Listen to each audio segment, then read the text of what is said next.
Okay, for 88, they want us to find f of 4.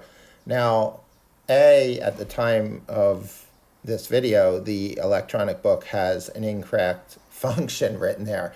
What this is supposed to be for A is it's supposed to say f of x, right, equals the absolute value of x minus 7 plus 3.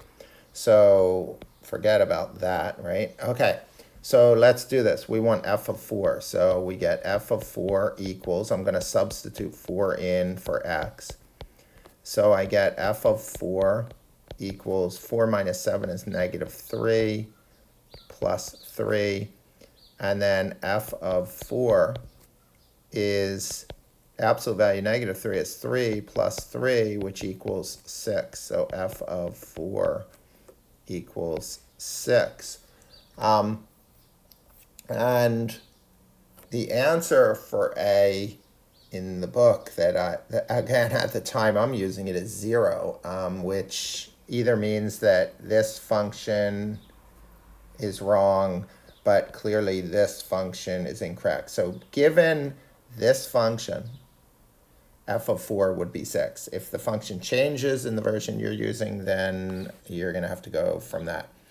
Okay, so B, f of x equals the square root of x plus 12 over 4. Again, we're looking for f of 4. So I'm going to substitute a 4 in for x. So we get f of 4 equals the square root of 16 over 4.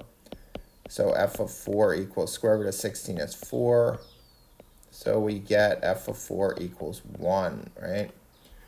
And for C, I'll do it up here. We have f of x equals 2 minus the cubed root of x plus 23. And we want f of 4, right? So we get 2 minus the cubed root of 4 plus 23.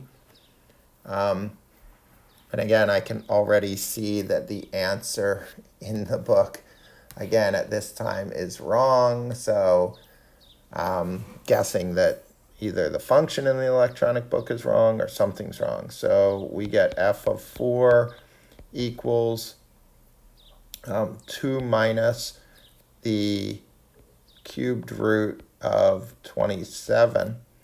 So we get f of 4 equals 2 minus. Now, the cube root of 27 is saying what times what times what? What number multiplied by itself 3 times is 27? Well, 2 times 2 times 2 is 8. 3 times 3 times 3 is 27. So the cube root of 27 is 3. So we get f of 4 equals negative 1 for C.